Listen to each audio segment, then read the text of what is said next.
الحمد لله وكفى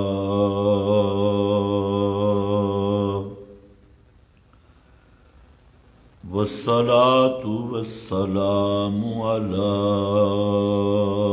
سيد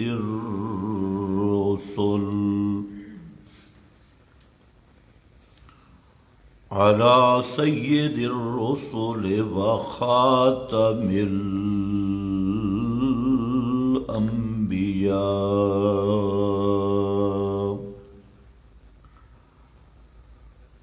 أما بعد فأعوذ بالله من الشيطان الرجيم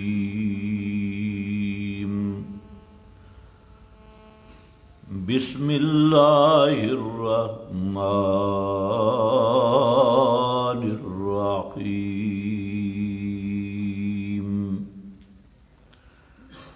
وما يعلم تعبيله إلا الله سبحان ربك رب العزة عما يصفون وسلام على المرسلين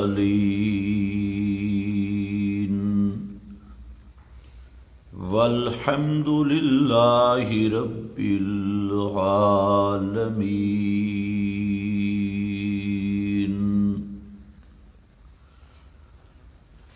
انتہائی قابل قدر بزرگوں اور بھائیوں،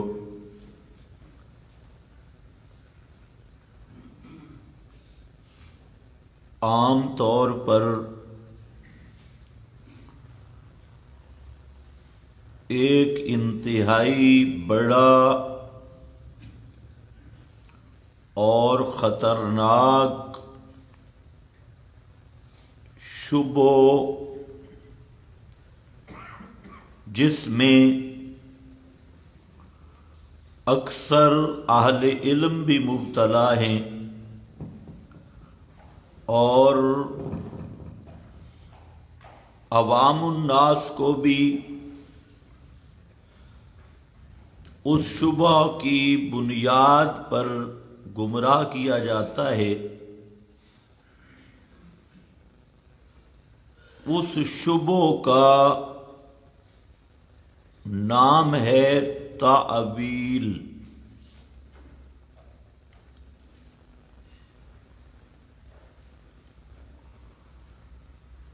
اکثر مفتیان کرام اور اہل علم طبقہ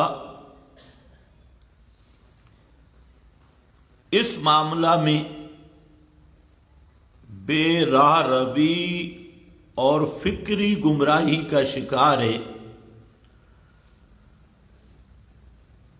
کہ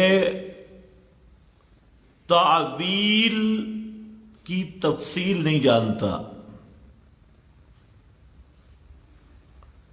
ایک تو اس پر علمی ابحاث ہیں اہل فن کی،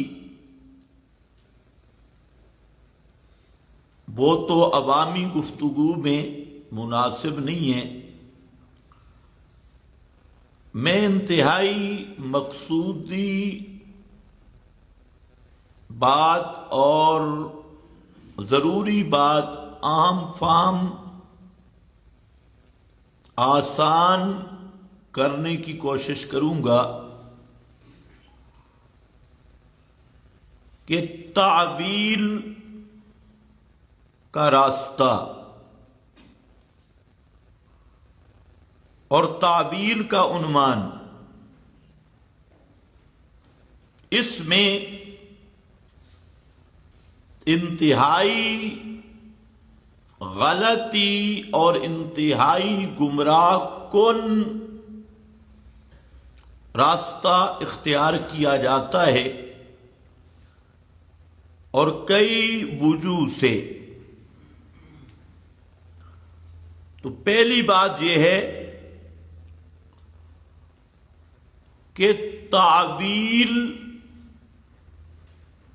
ہوتی کہاں ہے؟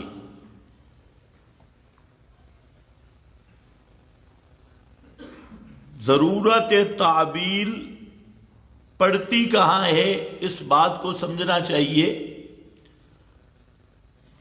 اور ساتھ یہ بات بھی سمجھنی چاہیے کہ تعویل دو قسم پر ہے، ایک تعویل صحیح ہے اور ایک تعویل باطل ہے۔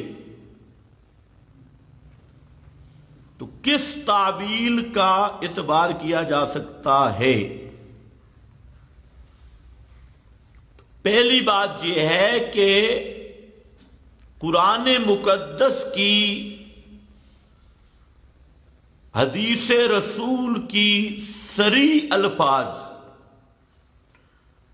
جن کا معنی بالکل واضح ہو، قطعی الدلالت ہوں، صریح الدلالت ہوں، تو وہاں جس طرح اس نسقطی کا انکار کرنا کفر ہے، اسی طرح اس نسقطی میں تعویل کرنا بھی کفر ہے۔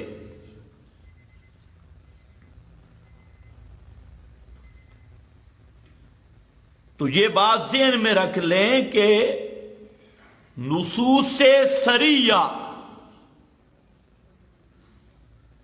جن کے معنی بالکل واضح ہیں، ان میں کسی قسم کی تعویل کرنا یہ خالصتاً کفر ہے، اور اس پر تمام فقہا کی تصریح موجود ہے۔ حنفیہ، شوافع، حنابلہ، محدثین سب اس پہ متفق ہیں کہ صریح میں تعویل کی گنجائش ہی نہیں۔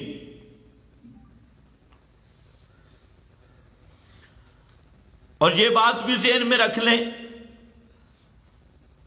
کہ عقیدہ ہمیشہ صریح نص سے ثابت ہوتا ہے۔ جہاں صریح نص موجود نہیں تو اس سے نہ عقیدہ ثابت ہوگا نہ ایمان کا کوئی مسئلہ ثابت ہوگا۔ تو ایک بنیادی غلطی یہ ہے کہ لوگ تعویلات کرنی شروع کر دیتے ہیں صریح نصوص میں۔ دوسرا، تعویل وہاں ہوتی ہے جہاں پر بظاہر دو نص، دو ایتیں، دو حدیثیں یا آیت اور حدیث، اس میں ظاہراً تعارض ہو، حقیقتاً تو ہو نہیں سکتا، ظاہری طور پہ تعارض آ رہا ہو تو پھر ایسا معنی کیا جاتا ہے کہ دونوں کا ٹکراؤ ختم ہو جائے۔ یہ تعویل صحیح ہے، اور یہ تعویل ہے اہل حق کی۔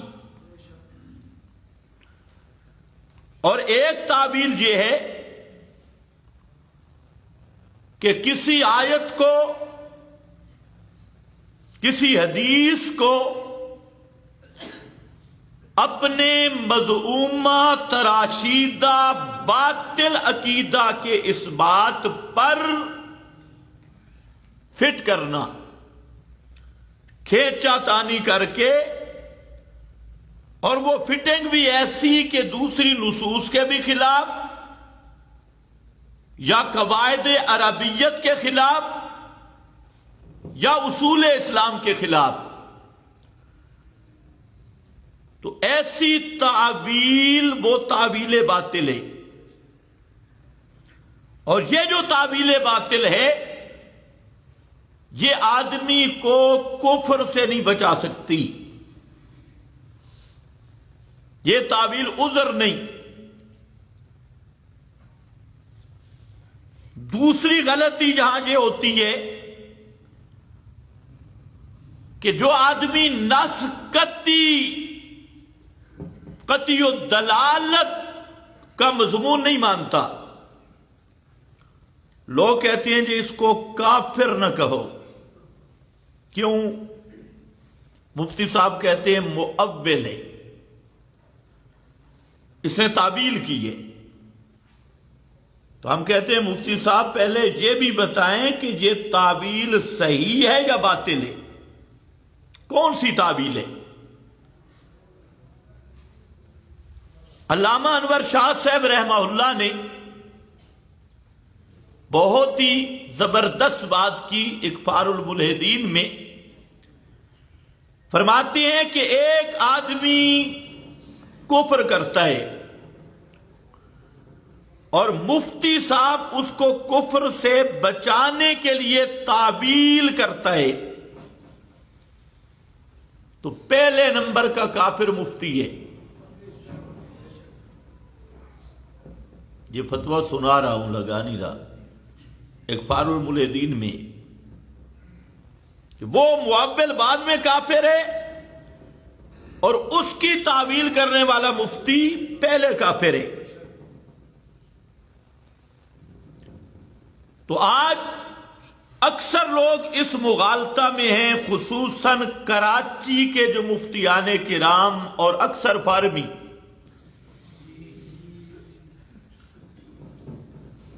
کہ کوئی جتنا مشرک ہو کافر ہو کہ نہیں نہیں نہیں نہیں نہیں نہیں وہ مؤول ہے، وہ تعویل کر رہا ہے۔ تو میں نے کہا تعویل تو ابو جہل نے بھی کی تھی، مشرکین عرب تعویل کرتے تھے۔ قرآن میں ہے، وہ کہتے تھے ما نعبدہم الا لیقربونا الیہ زلفیٰ۔ یہ تعویل نہیں تو کیا ہے؟ ہم ان کی عبادت نہیں کرتے، سور و پکار نہیں کرتے، مگر اس لیے کہ یہ ہمارا وسیلہ ہے۔ یقربونا الی اللہ زلفیٰ، اللہ کے ہمیں قریب کرتی ہے۔ اور دوسرے مقام پہ وَيَعْبُدُونَ مَا لَا يَنْفَعُهُمْ وَلَا يَضُرُّهُمْ، آگے کیا ہے؟ وَيَقُولُونَ، یہ تعبیل ہے، کرتے ان کی عبادتیں جو نفع نقصان کے مالک نہیں، اور تعبیل کیا ہے؟ یقولون ہؤلاء شفاؤنا عند اللہ، یہ ہمارے اللہ کے ہاں سفارشی ہے، ہمارے کام کر دیتے ہیں۔ تو مشرکین عرب نے کیا کی؟ تعبیل۔ لیکن اس تعبیل کے باوجود واجب القتل ٹھہرے۔ نبی مکرم صلی اللہ علیہ وسلم نے ان کو قتل کیا، صحابہ نے ان کو قتل کیا۔ کس بنیاد پہ؟ یقولون ہؤلاء شفاؤنا عند اللہ، اس تعبیل کے باوجود آپ نے نہیں فرمایا یہ تو جی ابو جہل تو تعویل کر رہا ہے، کچھ نہ کہو۔ تو یہ اس لیے کہ وہ تعویل باطل تعویل تھی۔ آج مفتی صاحب بیٹھ کے کہہ رہے جی یہ مؤول ہیں، انہوں نے تعویل کی ہے۔ میں نے کہا اگر ہر تعویل معتبر ہے تو پھر ابو جہل بھی مؤول تھا، مشرکین عرب بھی مؤول تھے، وہ تعویل کر رہے تھے۔ پھر ان کے بارے میں کیوں فرمایا فَقْتُلُوا الْمُشْرِكِينَ، قتل کرو مشرکوں کو۔ قتل کی علت بھی شرک بیان کر دی۔ فقتلوا المشرکین قاتلوا ائمۃ الکفر، زبردست کر کے فتویٰ لگایا، قاتلوا ائمۃ الکفر، کفر کے اماموں کو قتل کرو، لیڈروں کو،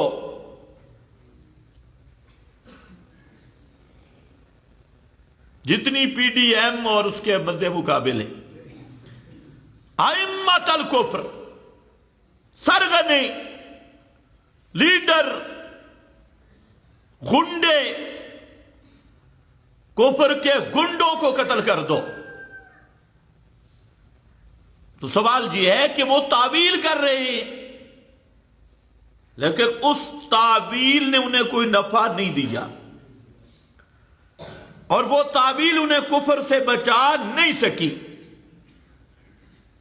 مرزا غلام احمد قادیانی، یہ آپ لوگوں کا کیا فتویٰ ہے؟ مسلمان تھا یا کافر؟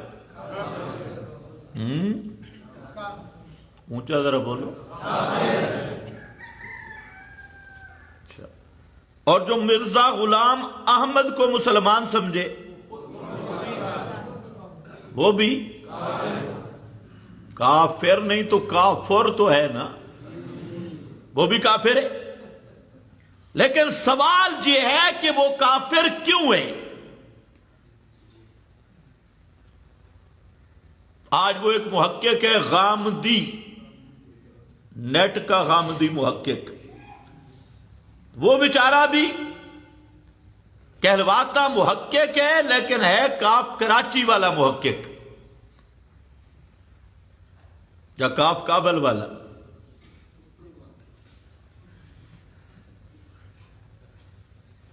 پتہ شتہ کسی چیز کا نہیں، اور یہ جو سٹوڈنٹ ہیں کالج کے، یونیورسٹیوں کے، ان کا وہ امام بنا ہوا ہے، دین کا کچھ پتہ نہیں۔ وہ کہہ رہا تھا مرزا غلام احمد قادیانی کو ہم کافر نہیں کہتے، اس لیے کہ وہ تعویل کر رہا ہے، معابل ہے۔ جیسے ہم مرزا کو کافر نہیں کہیں گے، نبی بھی نہیں مانیں گے، اور کافر بھی نہیں کہیں گے۔ یہ اس غامدی کی تحقیق ہے، اور یہی وہ ایک اور مرزا ہے جیلمی، جس کا کوئی نسب کسی کو معلوم نہیں،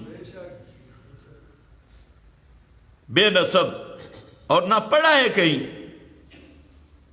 اب دین پر مصیبت تو یہی ہے نا کہ انجینئر دین کے محقق بن گئے۔ سب سے زیادہ مظلوم دین ہے۔ کوئی ماسٹر ادھر آ کر ٹریننگ کرتا ہے، کوئی ڈاکٹر، اس نے لیبارٹری دین کو بنایا ہے، کوئی پی ایچ ڈی لندن، بڑے دین سے آ رہا ہے، پی ایچ ڈی لندن تحقیقیں پیش کر رہے ہیں۔ جی مفتی صاحب ہے، جی کون ہے یہ؟ پی ایچ ڈی، پی سے پلیت اور ایچ سے الحرامی الف لام کے ساتھ، اور ڈی سے ڈاگ، پی ایچ ڈی۔ اب اس نے دین کو تختہ مشق بنایا، پی ایچ ڈی صاحب نے۔ ادھر مرزا وہ انجینئر، اس نے کہا کہ کافر دنیا میں ہے ہی کوئی نہ، جو کلمہ پڑھ لے، چاہے قادیانی ہو، چاہے جناب کوئی بھی ہو، رافضی ہو، کوئی، سب مسلمان ہیں۔ کہتے ہیں شرک بھی کرتے ہیں لیکن مسلمان ہیں، مسلمان کفر کرتے ہیں لیکن ہیں مسلمان۔ تو اس کو بھی یہی دھوکہ لگا۔ تو مرزا غلام احمد قادیانی اور اس کے حواری وہ کافر ہیں، لیکن کیوں؟ حالانکہ وہ بھی تعویل کرتے ہیں۔ میں کتابیں لینے کے لیے ربوہ گیا، مرزا کی کتابیں عام طور پہ نہیں ملتی. اس کی کتاب روحانی خزائن ہو پوری زندگی کی تصانیف ہے. وہاں ربوہ کی دیواروں پہ لکھا تھا انا خاتم النبیین لا نبی بعدی. اور یہ آیت بھی تھی ولاکن رسول اللہ و خاتم النبیین. ان کے دفتر میں بھی لکھا تھا. میں نے پوچھا یہ کیا ہے؟ آپ تو ختم نبوت کے منکر ہیں. انہوں نے کہا کس نے کہا منکر ہے؟ اس لیے تو ہم نے لکھا ہے.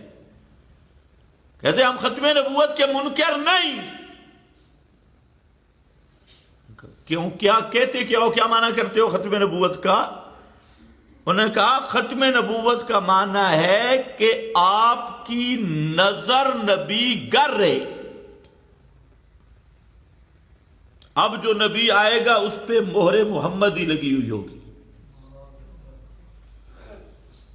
تو آپ کی نظر نبی گر رہے، یہ معنی کیا ختم نبوت کا. میں نے کہا وہ کیسے کہتے ہیں؟ ختم بمعنی مہر ہوتی ہے نا. عربی لغت نکال لایا کہ ختم بمعنی مہر ہے نا، نگینہ ہے نا. تو آپ نبیوں کی مہر ہے، جس پر آپ کی مہر لگے گی نبی وہ بنے گا. میں نے کہا بہت اچھا.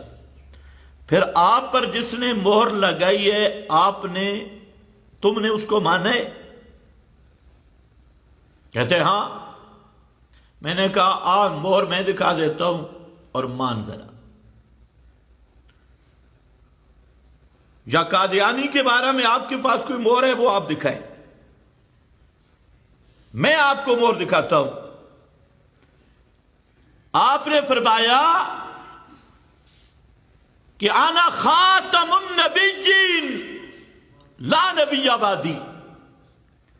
اور ساتھ فرمایا ثلاثون دجالون یزعم انہ نبی وَأَنَا خَاتَمُ النَّبِيِّينَ. فرمایا میں نے کہا اب مور ذرا سننا. آپ نے فرمایا میرے بعد جو نبوت کا دعویٰ کرے گا نا اس پہ مہر محمدی ہے، وہ دجال بھی ہوگا کذاب بھی ہوگا. یہ ہے مہر محمدی. اب مانو کہ قادیانی نے دعویٰ کیا تو وہ دجال بھی ہے کذاب بھی ہے. لیکن میں تو آپ کو، وہ بیچارہ خاموش ہو گیا فبہت الذی کفر. تو میں نے کہا آپ کے قادیانی کے بارے میں کوئی حدیث ہے پیش کر کے مرزا غلام محمد قادیانی مرزا گاما اس کو اللہ نبوت دے گا. میں تو آپ کو مہر پیش کر رہا ہوں کہ محمد مصطفیٰ کے بعد جو نبوت کا دعویٰ کرے گا اس پر مہر محمدی ہے دجال کذاب. وہ دجال بھی ہوگا کذاب بھی ہوگا. لیکن میں عرض یہ کر رہا ہوں کہ اس نے بھی کیا کی تعبیر کہ ختم نبوت کا معنی بدل دیا. اور پھر یہ تعویل کی کہ ایک نبوت ہوتی ہے حقیقی اور ایک نبوت ہوتی ہے ذلی اور بروزی. تو کہنے لگا ہم نبی کو حقیقتاً خاتم الانبیاء مانتی ہیں اور مرزا قادیانی کو ذلی اور بروزی نبی مانتی. اور مرزا نے خود بھی لکھا. تو اب سوال یہ ہے کہ تعویل تو اس نے کی ہے، یہ تعویل صحیح ہے یا نہیں؟ مفتیوں سے میرا سوال ہے کہ قادیانی تعویل کر رہا ہے اور 3 تعویلیں، اور اس نے خاتم النبیین کے لفظ کا انکار نہیں کیا، معنی نیا کر دیا، مفہوم بدل دیا. تو یہ تعویل قادیانی کو کفر سے نہیں بچا سکی. اسی طرح کافر ہے. اسی طرح مرزا نے متواتر احادیث 40 کے قریب، جو 20 کے قریب صحابہ سے مضمون ثابت ہے، مضمون متواتر ہے، اور قرآن پاک کی نصوص بھی موجود ہے کہ حضرت عیسیٰ علیہ السلام آسمانوں پر زندہ اٹھائے گئے اور قرب قیامت حضرت عیسیٰ علیہ السلام زمین پر نازل کیے جائیں گے، اور یہ مسئلہ قطعی ہے۔ سب علماء نے لکھا جو اس کا انکار کرے وہ کافر ہے۔ قادیانی نے تعویل کی، اس نے کہا جتنی نصوص میں حضرت عیسیٰ کے آمد کی باتیں، تو اس سے مراد وہ عیسیٰ نہیں جو بنی اسرائیل میں آئے تھے، اس سے مراد ہے مسیح مسیح، حضرت عیسیٰ جیسا کوئی آدمی ہوگا اور وہ میں ہوں۔ یہ ساری حدیثیں میرے بارے میں آئی، مسیح مسیح۔ تو اس نے ان نصوص کا انکار نہیں کیا، کیا کی؟ تعویل کی۔ تو سوال یہ ہے کہ اس تعویل کرنے سے وہ کفر سے بچ گیا یا تعویل کے باوجود کافر ہے؟ مضمون مشکل تو نہیں ہو گیا؟ یہ تعویل اس کو کفر سے نہیں بچا سکی۔ تو معلوم ہوتا ہے کہ ہر تعویل وہ کفر سے نہیں بچا سکتی۔ تعویل صحیح بھی ہوتی ہے، تعویل باطل بھی ہوتی ہے۔ تعویل صحیح میں مثال پیش کرتا ہوں، قرآن پاک میں تِلْكَ الرُّسُلُ فَضَّلْنَا بَعْضَهُمْ عَلَى بَعْضٍ، جس آیت کا مضمون یہ ہے کہ ہم نے انبیاء میں بعض کو بعض پر فضیلت دی، یعنی بعض کی شان بعض سے بلند ہے، مراتب میں فرق ہے۔ جبکہ حدیث میں آتا ہے لا تفضلونی بین انبیاء اللہ، کہ انبیاء کے درمیان مجھے فضیلت نہ دو۔ قرآن میں ہے فضیلت دی ہے، حدیث میں لا تفضلو، کسی میں لا تخیرونی، لا تفضلونی، یہ ایک مضمون ہے حدیث کا۔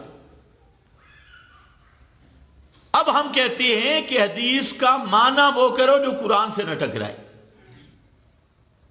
کہ انبیاء کے درمیان فضیلت ہے، تفضیل ہے، فرق مراتب ہے، تو پھر لا تفضلونی کا کیا معنی؟ اس کا معنی 3 ہے۔ اس حدیث کا مقصد ہے کہ اپنی طرف سے قیاسیں کر کے، ڈھکوسلے لگا کر، اپنی تراشیدہ فضائل نہ بناؤ جس کی بنیاد پہ کوئی دلیل نہ ہو۔ جس طرح لوگوں نے فضائل بنائے ہوئے ہیں کہ نبی پاک صلی اللہ علیہ وسلم کا سایہ نہیں تھا، دلیل کوئی بھی نہیں۔ اور وہ بعض بے حیا مولوی یہاں تک کہتے ہیں فلانا صحابی نے آپ کا پیشاب پی لیا، فلاں نے خون پی لیا، تو ان دجالوں کو بھی اللہ ہدایت دے۔ تو یہ معنی تھا کہ اپنی طرف سے فضائل گھڑنا نہیں، اور جو قرآن میں ہے اللہ نے فرمایا ہم نے یہ مراتب کا فرق رکھا ہے، تو جو اللہ نے رکھا ہے وہ بیان کرو نا، اپنی طرف سے نہ گھڑو۔ یہ تعبیر صحیح ہے۔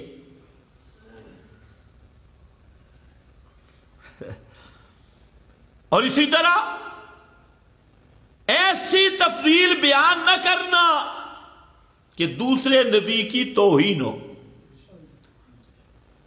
میری شان بیان نہ کرنا کہ حضرت موسیٰ کی توہین ہو، حضرت عیسیٰ کی توہین ہو، جس طرح خطیب ماشاءاللہ بیان کر رہے ہیں۔ ایک خطیب ہے آپ کا، وہ ایک تقریر میں کہہ رہا تھا کہ سارے نبی آئے نبی پاک کی خوشخبری دینے کے لیے، اور حضرت عیسیٰ نے تو آنے میں اتنی جلدی کی کہ باپ کا انتظار بھی نہیں کیا۔ اب یہ کلمہ کفر ہے، اور یہ آپ کا خطیب ہے وکیل صاحب، خالصتاً کفر ہے۔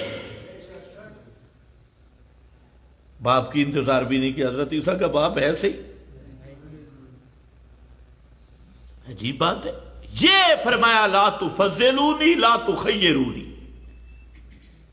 یہ معنی ہے۔ یہ مثال میں نے آپ کو دی تعبیل صحیح کی۔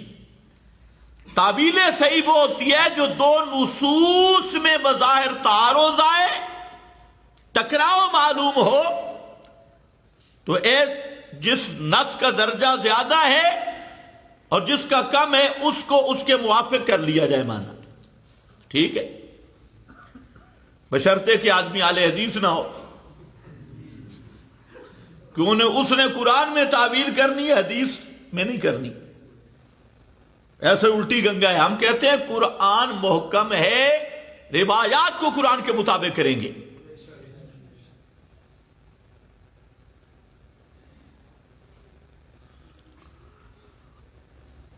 اس کی اور بھی بڑی مثالیں شاید آئندہ جمعہ میں بیان کروں۔ آج ہم بات کر رہے ہیں تعویل باطل پہ۔ قادیانی کو باطل تعویل کفر سے نہیں بچا سکی۔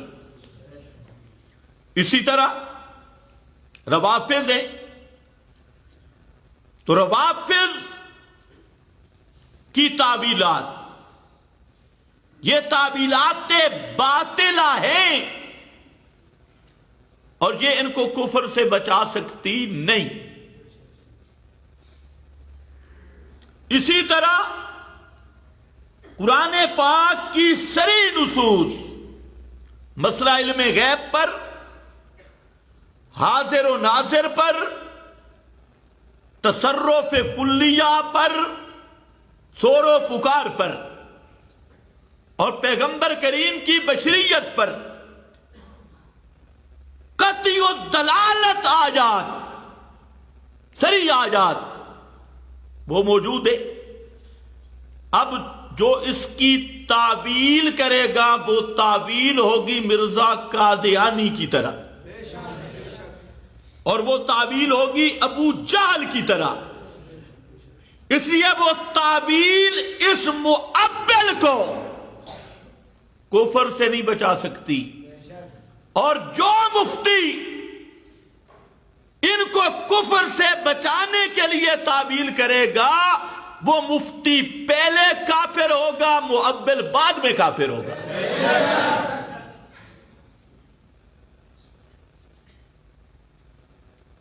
یہ بات اصل سمجھا رہا ہوں۔ قرآن پاک میں قُلْ لَا يَعْلَمُ مَنْ فِي السَّمَاوَاتِ وَالْأَرْضِ الْغَيْبَ إِلَّا اللَّهُ۔ اب اس کی کیا تعبیر کرو گے؟ قُلْ لَا يَعْلَمُ، کہ میرے پیغمبر اعلان کر دو کہ آسمان و زمین کی کوئی مخلوق لا یعلم الغیبہ، ہر غیب کو نہیں جانتی سوائے اللہ کی۔ جاننے والا کون ہے؟ صرف اللہ۔ اب ایک آدمی تعویل کرتا ہے اور کہتا ہے جی یہ آیت النجومیوں کے بارے میں ہے، تو یہ تعویل خود کفر ہے، کیونکہ یہاں نجومیوں کی بات نہیں، من فی السماوات، من فی الارض، جو زمین و آسمان کی ساری مخلوق۔ اور پھر ام المومنین حضرت عائشہ صدیقہ سلام اللہ علیہا نے واضح کر دیا، فرمایا من زعم ان محمدا یعلم الغیب فقد عازم علی اللہ الفریہ۔ جس آدمی نے یہ گمان کیا، عقیدہ رکھا کہ محمد صلی اللہ علیہ وسلم جمیع ما کان ما یکون کا علم جانتے ہیں، الغیب سب غیبوں کو جانتے ہیں، تو اس نے اللہ پہ بہتان باندھا ہے۔ کیوں جی؟ فرمایا قال اللہ، اللہ نے فرمایا ہے قل لا یعلم من فی السماوات والارض الغیب الا اللہ، کہ اللہ نے حضرت عائشہ صدیقہ جو اہل لسان ہے اور پورا قرآن پیغمبر کریم سے سمجھا، تو وہ کیا سمجھی ہے کہ اس آیت میں نبی پاک داخل ہیں یا نہیں؟ داخل ہیں، اور اسی پر پڑھی، اور انہیں پتہ ہے من عام ہے، اور پھر سماوات والارض میں انبیاء بھی ہیں، فرشتے بھی ہیں، ساری مخلوق ہے، سب کو شامل ہے۔ اب اس میں جو تعبیر کرے جی نہیں جی نہیں، یہاں تو نجومی مراد ہے، یا نہ تو نفی ہے ذاتی کی اور ہم قائل ہے کس کے؟ عطائی کے، تو وہ آدمی کبھی مسلمان ہو سکتا نہیں۔ اس کی یہ تعبیل باطل، اس کا دفاع کرنے والا بھی کافر، اور اس طرح کی تحریف کرنے والا بھی کیا بنے گا؟ کتنی واضح آیات۔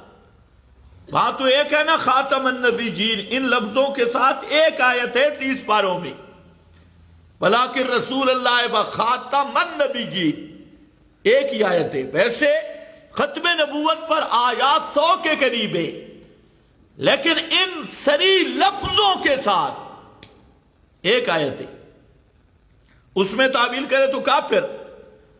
اور 50 صورتیں قرآن کی کہہ رہی ہیں کہ علم الغیب اللہ کا خاص ہے، اللہ کے سوا کوئی بھی علم غیب رکھتا نہیں۔ کبھی فرمایا عندہ مفاتیح الغیب لا یعلمها الا هو، غیب کے خزانوں کی چابیاں عندہ صرف اللہ کے پاس ہے۔ اللہ نے وہ چابیاں کسی کو عطا نہیں کی کہ جس کے پاس چابیاں ہوں وہ جب چاہے تالا کھول کے خزانہ لے لے۔ فرمایا مخلوقات میں کسی کو اللہ نے غیب کے خزانوں کی چابیاں عطا نہیں کی۔ ملکہ غیب دانی، صفت غیب دانی، یہ کسی کو عطا نہیں کی۔ اور پھر امام الانبیاء حضرت محمد مصطفیٰ صلی اللہ علیہ وسلم سری لفظوں میں فرمایا قل لا اقول لکم عندی خزائن اللہ ولا اعلم الغیب، اعلان کر میرے پیغمبر، میں نہیں کہتا کہ میرے پاس اللہ کے خزانے ہیں۔ اللہ کو پتا تھا نا کہ لوگوں کو قرآن سے تو کچھ نہیں ملنا، انہوں نے پیغمبر کے ذمہ لگانا ہے، پیغمبر کے ذمہ حدیثوں کے نام پہ، اس لیے انداز یہ رکھا۔ اللہ کو پتا تھا لوگ جھوٹے کذاب دجال ملا نے جھوٹی روایتیں بنانی ہیں کہ اللہ کے خزانوں کے نبی مختار ہے، اس پہ روایتیں لانی ہے، اس لیے فرمایا قل لا اقول لکم، میرے پیغمبر اعلان کر دو بھائی میں نہیں کہتا۔ اس انداز کو سمجھو، میں، لہذا کوئی حدیث پیش کرے نا تو اس کو یہ سناؤ لا اقول لکم، پیغمبر سے اعلان کروایا گیا، میں یہ کہتا بھی نہیں، یہ میری حدیث بن سکتی نہیں، جس میں یہ ہو کہ میں غیب دان ہوں، جس میں یہ ہو کہ میں خزانوں کا مختار ہوں۔ لا اقول لکم، یہ میں محمد کی زبان سے نہیں نکل سکتا۔ اگر تمہیں روایتوں پہ کوئی گمراہ کرے، حکایتوں پہ فلانا لکھ گیا فلانا، فرمایا میرے پیغمبر خود اعلان کر دو کہ میرے تصرف میں رب کے خزانے بھی نہیں بلا عالم الغیبہ، اور میں عالم الغیب بھی نہیں۔ اب اس میں کیا تعویل ہوگی بھائی؟ اب کوئی کرے تعویل نہیں جی ذاتی طور پہ نہیں تے عطائی طور پہ ہوں، تے دوسرا مفتی کہے اے جی معبل ہے تو یہ مفتی پہلے کافر ہے، معبل بعد میں کافر ہے، کیونکہ یہ تعویل جو ہے یہ تعویل باطل۔ اور باقی تمہارے ہاں جو مفتی ہے نا، تم تو مرعوب ہو کہ 4 گز کپڑا اوپر انہیں باندھا ہوا ہے، پرانے کھوپوں والی اینک۔ ہمارے پاس بھی مفتی ہے، امام ابو القاسم الصفار، جو امام ابو یوسف کے 2 واسطوں سے شاگرد ہیں، انہوں نے فتویٰ دیا، انہوں نے تجھے فتویٰ دے دیا کہ مجلس نکاح جمیع ما کان ما یکون کی بات بھی نہیں، کہ ایک آدمی مجلس نکاح میں کہتا ہے میں اللہ اور اس کے رسول کو گواہ بناتا ہوں، فرمایا پکا کافر ہے۔ کیوں؟ اس لیے کہ اس نے عقیدہ رکھا کہ ہماری اس مجلس کا اللہ کے رسول کو پتہ ہے۔ وَذَالِكَ كُفْرٌ، اور یہ ہے کفر۔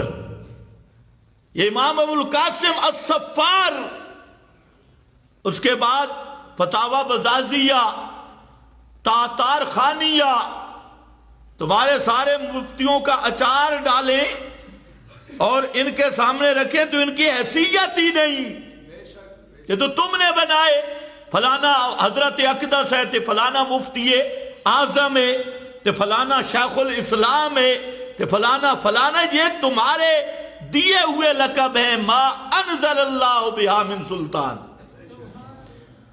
ان پہ کوئی دلیل نہیں۔ بڑا مفتی وہی ہے جو قرآن بیان کرے۔ قرآن سے ہٹ کے کون سا مفتی بنتا ہے بھائی؟ وہ مشتی ہے، مشکی ہے، مفتی نہیں۔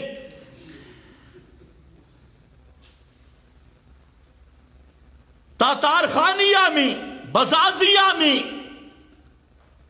اور تقریباً 300 سے زائد فتاوی میں، جو بڑے بڑے ائمہ کے، اس میں یہ سری لکھا ہے، اور ساتھ ایک اور جملہ بڑا خطرناک لکھا ہے، کہتی ہے لا یعلم الغیب حین کان فی الاحیاء فکیف بعد الموت، جب آپ زندہ تھے اس وقت غیب نہیں جانتے تھے، فکیف بعد الموت، تو مرنے کے بعد غیب کیسے جانتی؟ اس لیے مرعوب نہیں ہونا، معبل معبل معبل۔ اسی طرح مسئلہ حاضر ناظر، صریح نصوص موجود ہیں کہ امام الانبیاء صلی اللہ علیہ وسلم بھی ہر وقت ہر جگہ پہ حاضر ناظر نہیں ہیں۔ آپ 3 ادوار دیکھ لیں، ایک ہے ولادت سے پہلے کا پیریڈ، ایک ہے ولادت سے موت تک کا پیریڈ، اور ایک ہے موت سے قیامت تک کا عرصہ۔ اللہ نے تینوں میں فیصلہ کیا کہ ولادت سے پہلے، ولادت سے موت تک اور موت سے قیامت تک کسی دور میں بھی امام الانبیاء حضرت محمد الرسول اللہ صلی اللہ علیہ وسلم حاضر ناظر نہیں تھے۔ تینوں حصوں پہ صاف نصوص ہے۔ پہلے حصے پہ فرمایا ما کنت لدیہم اذ یلقون اقلامہم ایہم یکفل مریم، جب مریم کی کفالت کا وقت تھا میرے پیغمبر آپ وہاں موجود نہیں تھے۔ جب حضرت یوسف کے بھائیوں نے حضرت یوسف کو کنویں میں ڈالنے کا منصوبہ بنایا، ما کنت لدیہم اذ اجمعوا امرہم وہم یمکرون، میرے پیغمبر آپ وہاں پر موجود نہیں تھے جب موسیٰ پیغمبر پہ وحی آئی کوہ طور پر، اذا قضینا الی موسیٰ الامر، حضرت موسیٰ کی طرف وحی آئی، ما کنت بجانب الطور، میرے پیغمبر تو وہاں پر موجود نہیں تھے۔ اسی طرح یہ جتنے واقعات آدم، موسیٰ، ابراہیم، سب انبیاء کے ہم نے واقعات آپ کو بتائے، جن کے بتائے اور جتنے انبیاء گزرے ان سب کے بارے میں فرمایا تلک من انباء الغیب نوحیہا الیک، کسی ایک کے دور میں بھی آپ موجود نہیں تھے، یہ سارے واقعات آپ سے غیب تھے، ہم نے آپ کو اس کی خبر دی ہے، بتلائے ہیں وحی کے ذریعے۔ اور اس طرح کی بے شمار نصوص ہے۔ اور اسی طرح 6 مقام پہ جو آپ کی زندگی ہے وہ تو بالکل واضح ہے، آپ مکہ میں تھے، مدینہ میں نہیں تھے۔ اگر حاضر ناظر تو ہجرت کا کیا معنی، معراج کا کیا معنی، آپ کی امامت کا کیا معنی؟ اور اس طرح تو واضح نصوص۔ اور وفات کے بعد فرمایا اما نرینک بعض الذی نعدہم او نتوفینک، میرا پیغمبر 2 کام ہوں گے، یا تو ہم آپ کو دکھلائیں جو ان پہ عذاب آئے گا، یا آپ کو موت دے دیں گے۔ یہ معنی سمجھتے ہیں؟ یا دکھلائیں گے یا دکھلائیں گے یا کیا معنی؟ موت کے بعد بھی دیکھتے ہیں، اگر موت کے بعد دیکھیں تو اس کا کیا معنی ہوگا؟ یا آپ کو دکھلائیں گے یا آپ کو موت دے دیں گے۔ تو موت کے بعد بھی دنیا کے احوال جانے تو او نتوفینک کا کیا معنی؟ ہمارے استاد تھے حضرت قاضی عصمت اللہ صاحب رحمت اللہ علیہ، جو بڑے مناظر تھے، بہترین مناظر۔ وہ جب پڑھاتے تو اس آیت پہ ایک واقعہ سناتے معنی سمجھانے کے لیے۔ وہ کہتے کہ ایک آدمی تھا، وہ بیوی سے بہت ڈرتا تھا، اللہ سب کو محفوظ رکھے۔ تو وہ آیا تو بیوی نے سالن میں نمک زیادہ ڈال دیا، اس نے چکھا اور کہتے ہیں میں بے وقوف ہوں یا، اس نے جب کہا نا یا تو اس نے چمچ اوپر کیا، تو کہتے ہیں یا میں بے وقوف ہوں یا میں۔ تو قائد صاحب کہتے تھے کہ عبارت ٹھیک ہے، کہنا کیا چاہتا تھا؟ یا میں بے وقوف یا تو، اور یہ یا میں بے وقوف چمچ تاکہ یا میں بے وقوف یا میں۔ یہ بے ایمان اس طرح ایتوں کا معنی کرتی ہے، اس طرح قرآن کے ساتھ مذاق کرتے ہیں، حالانکہ وہاں وفات مقابل رویت کی ہے، اور مطلب ہے 2 میں سے ایک ہوگا، یا دیکھنا ہوگا یا موت ہوگی۔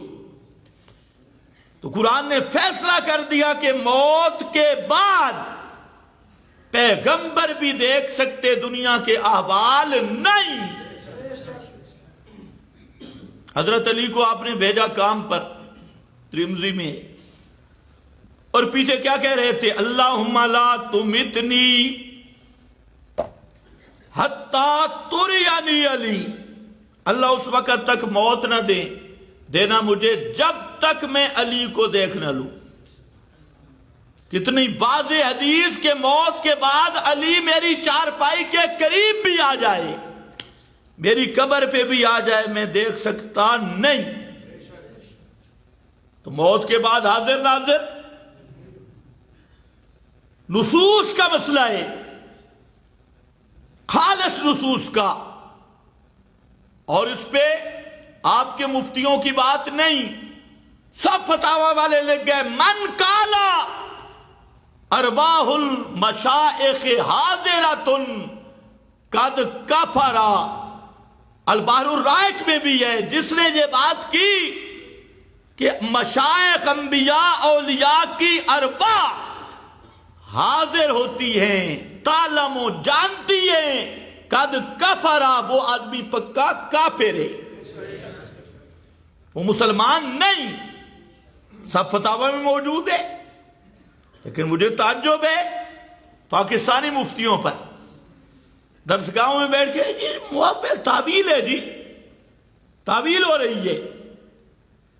خیر، اسی طرح مسئلہ نور بشر کا کتنا واضح مسئلہ، قل سبحان ربی حل کنت الا بشرا رسولا، حل کنت الا بشرا رسولا، ترجمہ نہ بھی کرو، بشر پہلے رسول بعد میں، بشرا رسولا، قل انما انا بشر مثلکم، فرما دیجئے بشر ہونے میں تم جیسا ہوں، شان میں فرشتوں سے بھی بلند، ساری کائنات سے بلند، لیکن بشر ہونے میں تم جیسا ہوں۔ قل انما انا بشر، یہ آیت دو مقام پہ آئی ہے، ایک سورۃ الکہف کے آخر میں، ایک سورہ حامیم سجدہ کی ابتدا میں، مضمون یہی ہے، قل انما انا بشر مثلکم۔ اب اس میں کوئی تعویل کرے کہ ظاہر صورت بشری میں تم جیسا ہوں،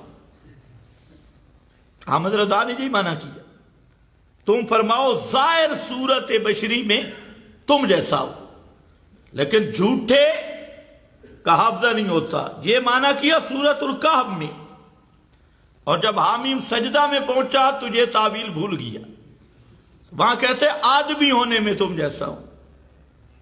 اب ہمارا سوال ہے کہ سورۃ الکہف میں معنی صحیح ہے یا حامیم سجدہ میں آیت کا ایک ہی کلمات ہے؟ تو اب یہ اس نے تعویل، یہ تعویل اسے کفر سے بچا سکتی کہ یہ کہنا کہ اوپر اوپر سے بشر تھے بچو بچو نور، یہ وہ یہودیوں والی تعویل بچا سکتی؟ اس کو بھی نہیں بچا سکتی، اور جو مفتی مؤول سمجھے وہ مفتی پہلے کافر، اور یہ مؤول دوسر نمبر کا کافر ہے۔ یہ میری بات نہیں، علامہ انور شاہ صاحب کا میں نے حوالہ دے دیا، مفتیوں کا ہاضمہ پھر خراب ہوگا، اور جی بڑے فتوے لگائے، میں نے فتوے سنائے، اور اس میں بھی میرا فتویٰ نہیں، ولی الدین العراقی،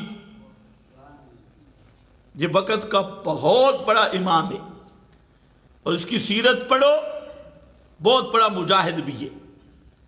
پہلے زمانہ میں جو علماء تھے وہ مجاہد بھی تھے، آج کل اکثریت یہ ہے جو مجاہد ہیں، جو علماء ہیں وہ کھانے کے ساتھ جہاد کرتی ہیں، کھانے پینے، اور یہی وجہ ہے کہ کلمہ حق ان کی زبان پہ نہیں آتا۔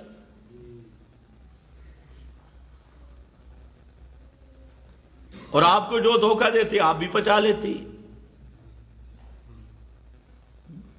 جتنا بڑا طاغوت کی عبادت کریں تمہیں کہتے ہیں ہم اسلام لے آ رہے ہیں، تم کہتے ہیں سلوٹ کرتے ہیں۔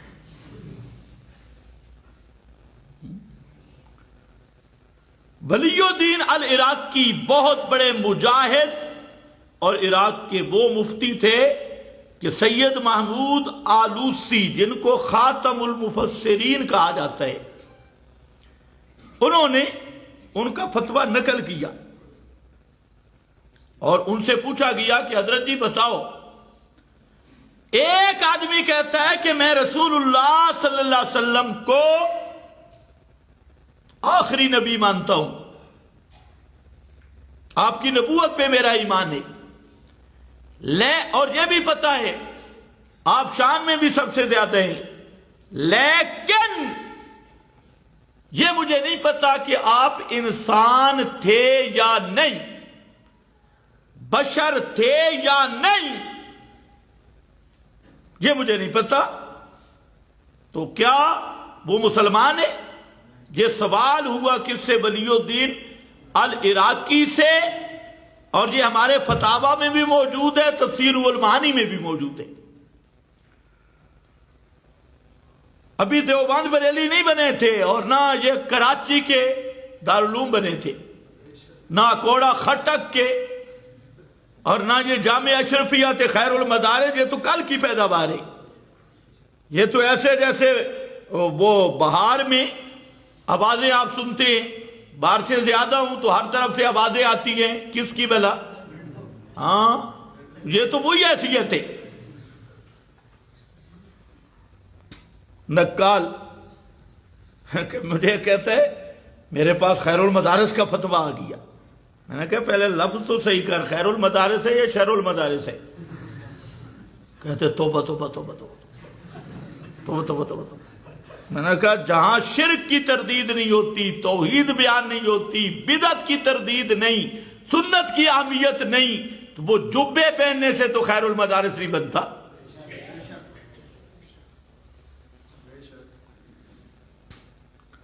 کہتے ہیں وہ تو وفاق المدارس کے بھی، یہ بھی لفظ ہے، وفاق نہیں نفاق ہے۔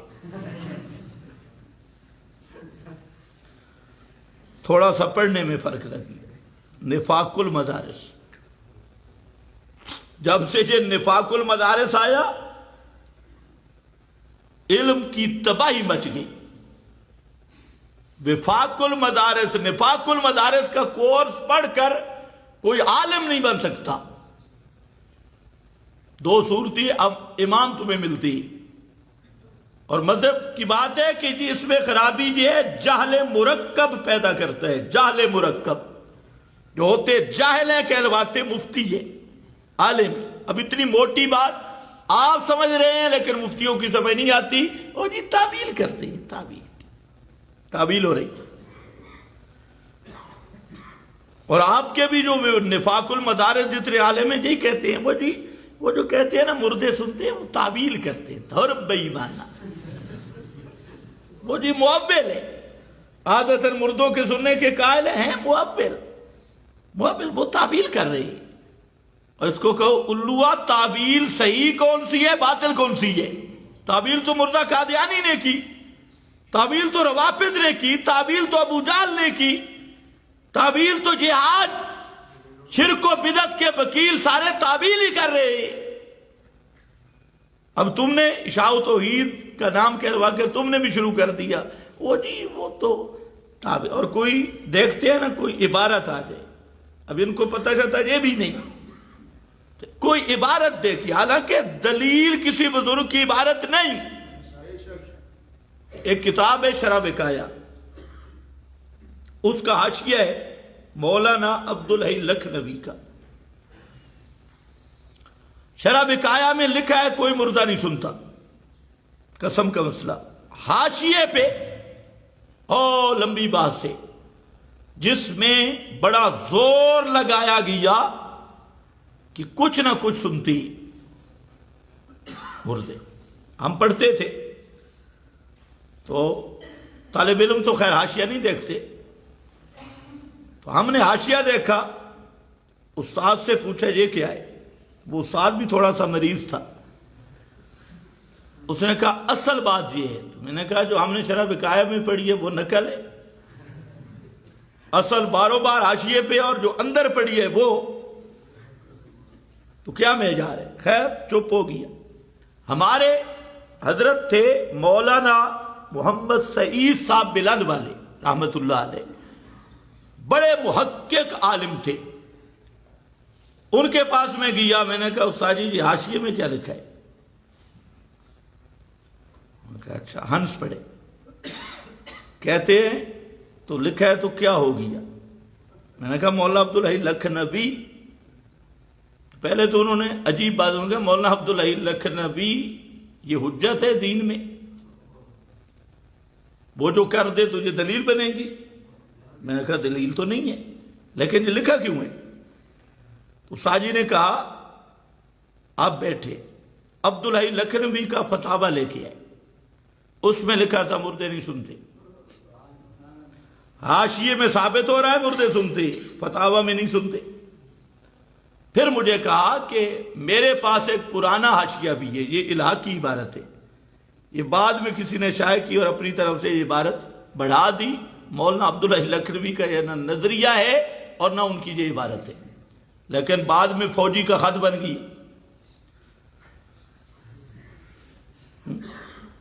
اسی طرح اب یہ جو طالب علموں کو اصول شاشی پڑھاتی ہے، اس کا جو حاشیہ لکھنے والا ہے یہ پکا بدعتی ہے، للڑ بدعتی۔ اس کی آپ دیکھیں شروع میں فہرست لکھی ہے کہ کتابیں عید میلاد النبی پر اور بکاء العینین فی شہادت الحسین ماتم کو ثابت کیا. وہ اس نے اصول شاشی پہ حاشیہ لکھا. اب یہ طالب علموں کو وہ حاشیہ پڑھاتی, اس نے بھی اوپر اصول شاشی میں لکھا ہے مردے نہیں سنتے, حاشی میں اس نے لکھا کچھ نہ کوئی سنتے, زیادہ نہیں کچھ نہ کچھ سن. اب اس کو طالب علموں کو پڑھائیں, دیکھو نا یہ حقائق کھل رہے ہیں, دور لعنت بے ایمانہ. ساتھ کہتے ہیں جی حقیقت چھپ نہیں سکتی. اس بے ایمان سے کوئی پوچھے بھئی تیرے نانی نے فیصلہ کیا یہ حقیقت ہے, حقیقت کا کیسے فیصلہ ہوگا؟ حقیقت وہ ہے جو قرآن کے ساتھ موافق ہو, جو قرآن سے ٹکرائے. ساری دنیا کے مولوی الٹے ہو کے زور لگائیں, وہ حقیقت نہیں, وہ بکواس اور جھوٹ ہے. یہ آج کل کے مفتیوں کا حال ہے. میں پھر طالب علوم کہتا ہوں کنز کا حاشیہ بھی دیکھو, وہی مسئلہ ہے. کنز الدقائق کا جب حاشیہ دیکھتے ہیں تو وہ احسن نانوتوی مباحث کا حاشیہ ہے. تو اگر حاشیوں کا مقابلہ کرنا ہے تو حاشیہ دیکھ لو. تو اس نے صحیح رگڑا, اس نے تو کلیب بدر ایک جزی والا بھی انکار کیا. کہتے ہیں ردت ہو عائشہ تو بے قولہ تعالی انک لا تسمع الموتى ما انت بمسمع من فی القبور. اس نے کہا اگر تو اعتراض کرے نا کہ بدر والے مردوں نے اس وقت آپ کی بات سنی تھی, تو کہتے ہیں حضرت عائشہ نے تو اس کا بھی انکار کیا, انہوں نے بھی سنی نہیں تھی. تو بعض علماء نے کہا انہوں نے سنی تھی تو یہ آپ کا معجزہ تھا, لیکن حضرت عائشہ کہتی انہوں نے بھی کوئی نہیں سنی تھی. یہ ہوتا ہے مفتیوں کا علم. تو یاد رکھو جہاں بھی انک لا تسمع الموتى تعویل کیا ہے جی, تو سنا نہیں سکتا ویسے سنتے ہیں, ٹھیک, یہ تعویل ہے. اور آگے پڑھو ولا تسمع اس ثم, بیرے کو تو سنا نہیں سکتا ویسے بیرے سنتے ہیں. کتنا بہترین معنی. اندھے کو تو دکھا نہیں سکتا اندھے دیکھتے ہیں. ایمان سے بتاؤ یہ تعبیر صحیح ہے یا باطل ہے؟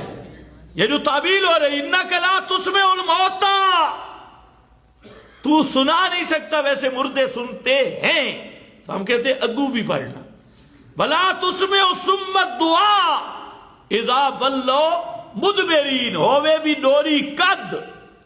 الصم جس کا قوت سماعت یہ پٹھا ہی پیدا نہیں ہوا, اور نرا بہرا, اور وہ بھی پیٹھ دے کے جا رہا ہو. سامنے تو کچھ نہ کچھ ہونٹوں سے اندازہ کرے گا, اور وہ بھی پیٹھ دے کے جا رہا ہے. تو فرمایا اور آگے انک لا تہدی العمي, آپ اندھوں کو نہیں دکھا سکتے ویسے اندھے دیکھتے ہیں. اے مولوی کا معنی یہ قرآن سے مذاق ہے یا تعویل ہے؟ یہ تعویل بھی بچا سکتی نہیں. ادھر تعویل کرے گا ان تدعوہم لا یسمعوا دعاءکم میں کون سی تعویل کرے گا؟ وہم عن دعائہم غافلون میں کون سی تعویل کرے گا؟ اور سب انبیاء اولیاء یوم یجمع اللہ الرسل فیقول ماذا اجبتم قالوا لا علم لنا, اس میں کون سی تعویل کرے گا؟ ان کننا عن عبادتکم لغافلین, اس میں کون سی تعویل کرے گا؟ کہتے جی تعویل کرتی ہے. اس لیے مفتی شیب پہلے تعویل کا فرق سمجھ. سری نس میں تعویل نہیں ہوتی, ایک. اور نمبر دو, تعویل صحیح وہ ہوتی ہے جو جمع بین النصوص کے لیے ہو, اور تعویل باطل وہ ہوتی ہے جو اپنے مذمومہ مقاصد کے لیے قرآن کا ایسا معنی کیا جائے کہ نہ قواعد عربیت اس کی اجازت دے اور نہ نصوص اس کی اجازت دے. تو ایسی تعویل کرنے والے کو محرف کہتے ہیں, معول نہیں کہتے. اور یہ تحریف جس طرح یہودیوں کا بیڑا غرق کرنے والی ہے, اس کل یہودی کو بھی بے ایمانی سے بچا نہیں سکتی. تو یہ ایک مضمون ہے, وقت بڑا کم تھا میں نے سمیٹنے کی کوشش کی، پھر خلاصہ عرض کرتا ہوں کہ تعبیل کو پہلے سمجھو کہ نص صریح قطعی دلالت میں تعبیل کرنا بھی کفر ہے، انکار کرنا بھی کفر ہے۔ پھر تعبیل وہاں ہوتی ہے جہاں قطعی دلالت صریح دلالت نصوص نہ ہوں، ظنی دلالت ہوں۔ اور پھر وہ بھی تعبیل دو طرح ہے، ایک تعبیل صحیح، اس کی میں نے مثال دے دی، اور ایک تعبیل باطل۔ تو اگر صرف تعبیل ہی بچا سکتی ہوتی نا کفر اور جہنم سے، تو ابو جہل بھی معول تھا، مرزا قادیانی بھی معول ہے، اور یہ کراچی یا مفتیان کراچی بھی معول ہیں، اور تمہارے للڑ 2 نمبر اشاعتی بھی معول ہیں۔ تو میں نے علامہ صاحب کا یہ حوالہ دیا، خاتم المحدثین علامہ انور شاہ صاحب رحمہ اللہ کا، کہ وہ کہتے ہیں کہ ایک آدمی کفر کرتا ہے اور مفتی صاحب اس کو کفر سے بچانے کے لیے تعبیل کرتا ہے تو وہ بعد میں کافر ہے، مفتی صاحب پہلے ہے۔ اللہ ہمیں ایمان پر ثابت قدمی عطا فرمائے۔